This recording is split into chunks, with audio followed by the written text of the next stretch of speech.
Ladies and gentlemen, are you excited?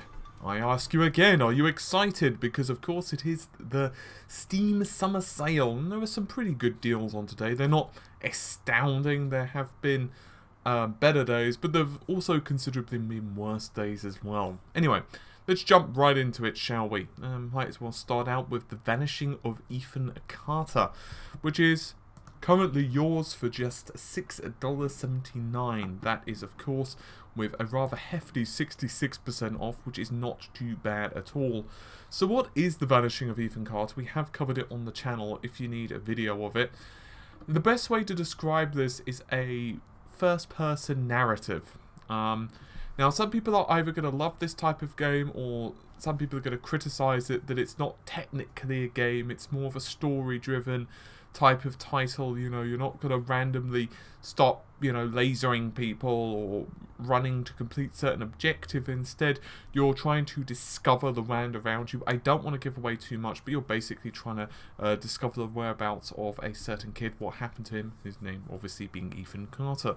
I will say that considering the size of the team who produced this game, it looks gorgeous. I mean, holy crap kind of level of graphical fidelity, and it performs really, its performance is quite nice also. I liked it, but I could see the arguments where people wouldn't. You've got the Call of Duty franchise. Now, the Call of Duty franchise, it's got different amounts off depending on the game. So you can go ahead, for example, and pick up Ghosts, which is like 51% off, Black Ops 2, 51% off, Advanced Warfare, 51% off. Black Ops 3, of course, is full price, and you've also got the definitive edition, which is £232. That's 25% off.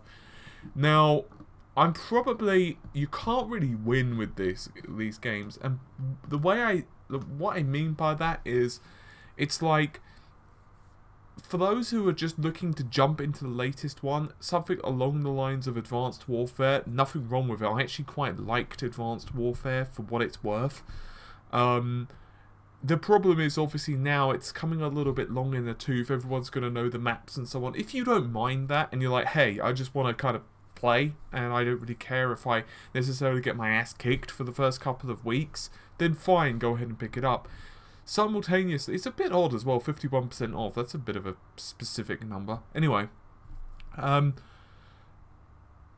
if on the other hand you're like, hey, I just want to enjoy the single player game, I don't think the game is particularly amazing single player. It's not awful, but it also is a little cliched. But hey, it's Call of Duty. I mean, I don't really think I need to explain it to you. We've covered it on the channel anywho, for those who do need that little bit more information. Next game. What is the next game, he says, looking back at his previous screen? Reign of Kings. So, Reign of Kings, I'm going to point out there's a couple of problems with this one. I haven't played it personally. It is an RPG slash survival slash mine resources slash build slash craft with multiplayer mayhemy type of thing, but I have done a small amount of research on this game. There are updates, but people are complaining a lot about cheating. So basically there's a lot of hackers. I'm not saying don't buy the game, because for the price it's not awful, but do your research is pretty much where I'm going with this. Next game, the Banner Saga. So, we actually got a review copy from this from Stoic, and I have to say, I was pretty thrilled. I actually really like this game. The best way of describing it is a turn-based, grid-based RPG. There are many different decisions that you can make throughout, which will massively impact the morale of your troops, those who are following you, and so on and so forth. It's a very good game, and I normally really do not like grid-based titles. I'll be honest, there have been a few instances where this is not the case. For example, way back in the 32-bit era with Mysteria, whatever it is, Realms of Lore. But generally, it's not a title, it's like a series of games that I like. But the Banner Saga, pretty good. For this price, it's honestly a steal. I can't recommend it highly enough. It's also a bit weird because the 4-pack is still £57, or the equivalent in your currency. In other words, there's nothing off with the 4-pack, so I'm not quite sure what's going on there. But anyway, bit of an oversight in the pricing. I would once again recommend that ye go ahead and pick it up. Now we have the Far Cry franchise. So there are many of these, all 40 to 45% off, depending. You've got Far Cry 3, Far Cry Blood Dragon, Far Cry 2, and 4, all available 66% off, which is a rather hefty discount.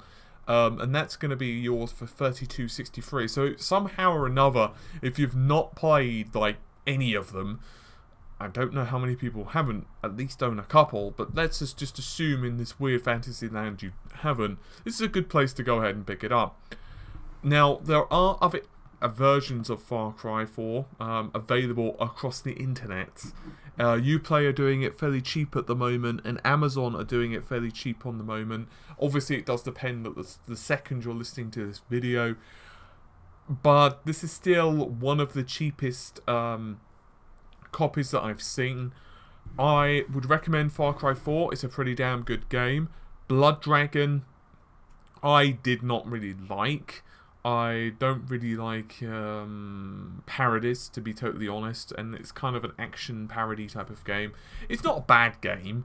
It's just one that, you know, the humour and so forth aren't quite what I like. Far Cry 3, absolutely fantastic. Far Cry 2, I can't get myself into it. I get the feeling it would be good if I tried it long enough. But the original Far Cry, also really good. Completed it way back in the day, like of when 9800 Pros were like amazing or something along those lines. Anyway, Endless Legends is next. So once again, it's a 4 times turn-based strategy game. It's made by the folks who create Endless Space. Basically, you are trying to save your own homeland here. I can honestly say that I've not really played this title. It's not because I don't like the sound of it, but just because the amount of time that I'd have to sink into it.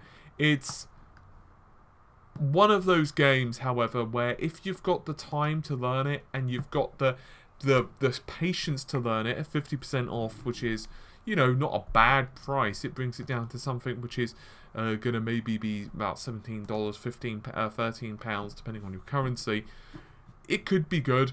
I'm just saying that, you know, if you're interested in a quickie game, then, you know, or Baby's, and I don't mean this in a nasty way, but Baby's first RTS or Baby's first strategy, then maybe it's not for you. But if you're looking for some kind of in-depth game, then go for it. Fable Anniversary is next. So I'm going to be totally honest, I was a Fable whore. I loved the first Fable. Despite the fact that Mr. Molyneux did not get everything right and he maybe overpromised, I really liked it. It's available for 75% off currently, which is going to be like $6.74 or whatever it is in your particular currency.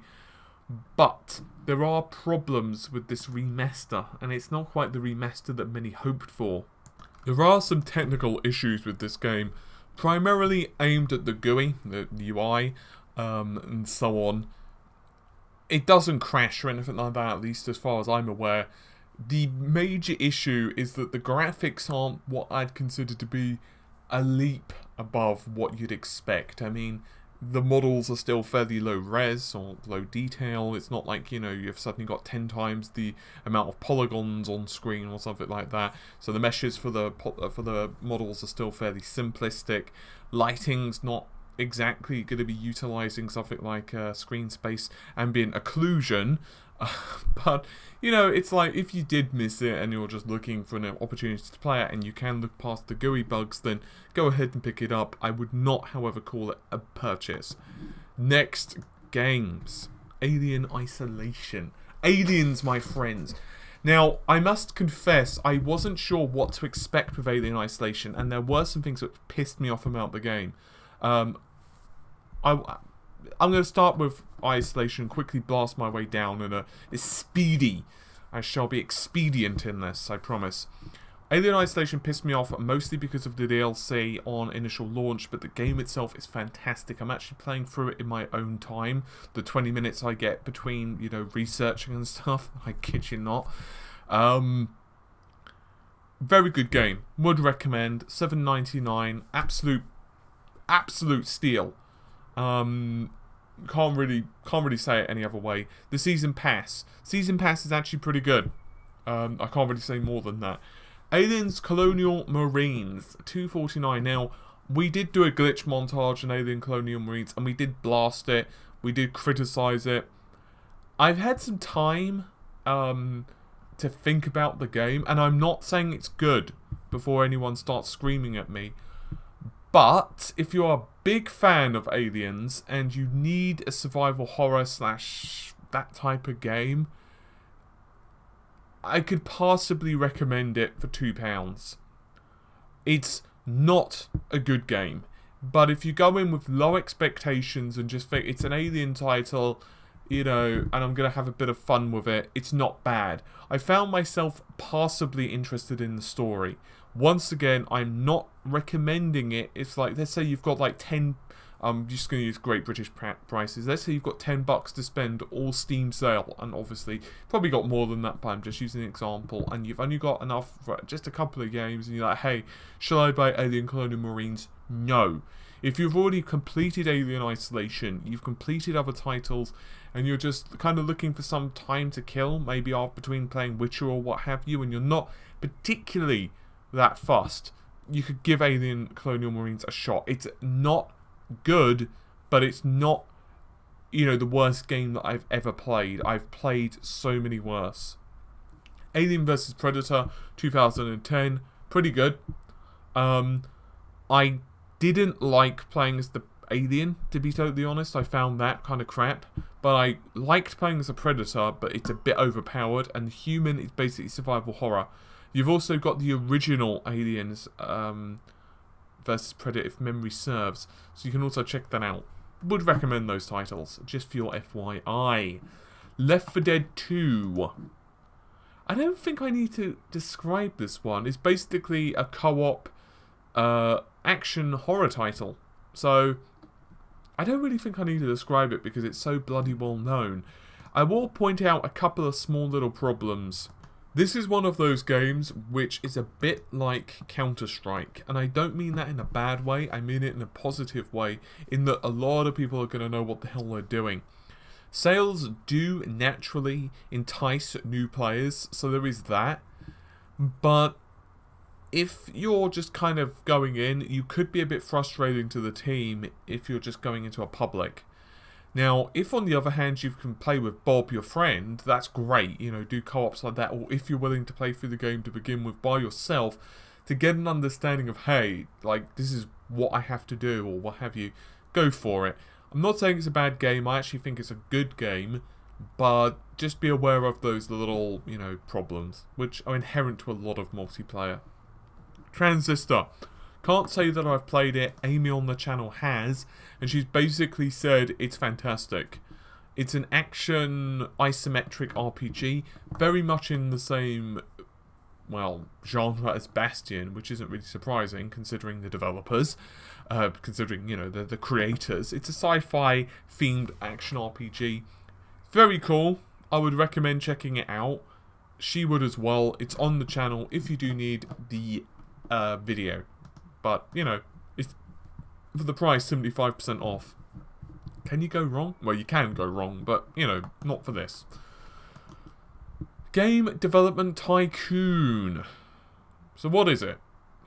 Well, the best way of describing this is if you've ever been interested in managing your own team. So let's assume that you've ever had this desire of being the next Valve or the next, you know, Electronic Arts. You basically start your own video game company starting back in the 80s. It's not something I've played, and you and basically go all the way through time. Is it something that I'm interested in? Possibly, but I'm just not really got the time to try it at the moment. Looks kind of cool. It scores fairly well. Maybe yours. I don't know.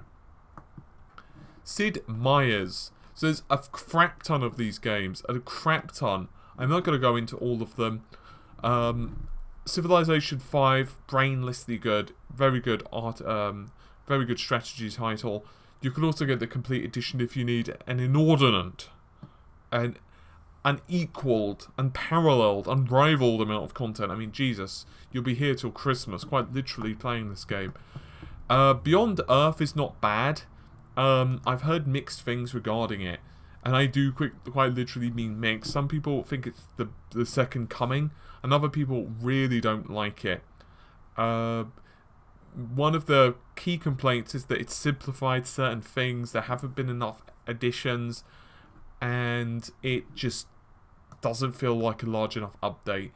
Maybe you can go ahead and check it out, but I would personally recommend just checking out Civ 5. Insurgency, another game that I've not personally tried out.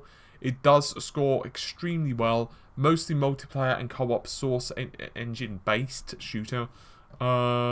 As I said, it scores well. Maybe do a bit of Googling on it. I've not personally tried it, but it scores well. There's no like game-breaking bugs as far as I'm aware, which is, you know, a good thing. H1Z1. Well, yeah. Another early access one. It is mixed at the moment, in terms of the opinion. There's a couple of reasons for this. One of them is hackers. A lot of them have been banned, but, you know, they can still be a bit of a problem. In fact, at some point last month, there was like 20,000, 25,000, something like that, hackers banned, apparently. But it's also quite a harsh game. This is one of those games where you can die real fast and you can be put off real quick. It's a survival horror MMO. So if that's your thing, go for it. A common complaint is that players are dicks to one another quite often, and that's kind of to be expected because of the type of game that it is. It's, for me, not a game I would play. I'm not super into it. It's another reason that I'm not into PvP. Just for example, on World of Warcraft. I know that's a crap example, but I'm just not into that. I play games for the storyline only, but this isn't that. And so it's not for me, but that's my personal views, and your personal views are, like, you know, going to be different. So if that's your type of thing, if you're interested in that, go for it. Grim Fandango. Jeez. That's a name I hadn't heard in a while. Back in the day, it was probably one of the most widely regarded point-and-click adventures ever. Now it's been remastered, of course. It doesn't look too bad. I mean, the remaster's not exactly gonna drastically improve things, but it looks quite nice. Anyway, I can't really say much about this one other than it's pretty excellent. If you're interested in adventure / point-and-click / puzzle games with some humour, you can go for it. It's not my thing, but my thing, once again, is not your thing. I'm trying to be objective here. Objective, okay? Maybe not, but you get the idea. I'm going to very quickly blast through the flash sales. Very quick. Ready? Let's go! Well, maybe not quite that quickly. These are just a couple of the ones I know. Thief. For the price, 75% off, you could do worse. It's not as good as the original Thieves, but it's not bad. Murdered Suspect, once again, for the price that you're looking at 80% off, that's $6. Could do a lot worse. 90% off for Super Meat Boy. Doesn't really make sense not to buy that. Gauntlet, 75% off, $4.99. Co-op type of game. If you're interested in something along the lines of, probably going to get blasted for this comparison, but if you're interested in something like Diablo, you could maybe pick it up. Diablo is maybe not the best example, but, you know, Diablo, Magicka, something like that, then, and you want something to play with friends, and go ahead. I will also, real fast, point out that there are deals on Green Man Gaming. Not amazing deals, I will be honest. There are a couple of tiny sales ones called snack packs, which are, I don't know what's available for in America or any other country, but for example, the snack pack 2 in the UK is 50 pence. I did not read that out wrong. I did not mean to say like 250. I do mean literally 50p. And it contains games like Shattered Heaven, A Valley Without Wind, 1 2, Tidalus, and Tower Wars. And Snack Pack 1 contains Zack Zero, Steel Storm, Quest Run, and a couple of others. You can also go ahead and check out Origin, because they are doing a bucket load of deals too. They've got things such as Battlefield Hardline for 25. I can't access the American prices, so you'll have to just, you know, kind of grin and bear it. But they've got Dragon Age Inquisition for £25, not the cheapest it's ever been. You've got Battlefield Hardline for 25. You've got a crap ton of DLC for pretty much every game, including Dead Space 3 Awakened for like $2.39, which is not bad. Alice Madness Returns, which is $2.39, a really good game. Really good game. What else would I recommend? There were a couple of others. You've got Sims 4, which I wouldn't recommend because it's basically cut so much of the content from Sims 3, even though I hate Sims 3 anyway, but that's beside the point. FIFA 15 are a quick FYI for a lot of the sports games. I'm not into them, but some people are. If you've got an Xbox One, do not buy the games on the PC or the PlayStation 4. Instead, buy the EA Vault thing, because they've given most of the games now away for free on the Vault, just for your FYI. And in fact, a friend traded in all of his games. They're still worth quite a bit, and you can trade them in at like CEX or wherever the hell you go, and you can still pick them up on the Vault. So that's one way to go, just for your FYI. 749 for Battlefield 4, not bad. Titanfall's also really cheap. You've also got Plants vs Zombies, also really cheap. Crisis Trilogy, $14.99, and you've also got the same price for Mass Effect Trilogy. A little FYI on the Mass Effect Trilogy, I want to bring this in, and I also want to bitch for a moment, so, you know, if you can just give me some tissues and stuff to wipe up my tears. I've got to say that the Mass Effect Trilogy really pisses me off, at least in its current state. It does not have all of the DLC available, and so you're going to be literally missing quite a lot of content, and that really pisses me off story-wise. It's just something that you bear in mind. You can also pick up like Mass Effect 3, the N7 Digital Deluxe, but you've still got the DLC problems. Dead Space 3 for $3.99, fantastic game, excellent survival horror. Just quickly blasting through. Mass Effect 2 cheap, Crisis 2 cheap, very good games. Dead Space 2 cheap, very good game. Mass Effect, I'm not even going to bother to mention how good that is because I'd be doing a disservice to it. Dead Space, the original, also really, really cheap. And that's about it. Now we're getting into the digital upgrades kind of territory for Dead Space. For Crisis 3. So yeah, you've also got a few others like cheapish. I use it in such a tone because it's not really cheap. It's still like 1p off basically what it should be for games like Pillars of Eternity. But that's about it. Uplay also do have some deals. I won't read them out today because at the moment they are basically been the same for the past couple of days. So rather than make this video an extra like whatever amount of time, I'm going to do those tomorrow. Because the EA deals are not changing, at least at the moment. Anyway, hopefully you've enjoyed the video. I'll see you soon. Take care. Bye for now.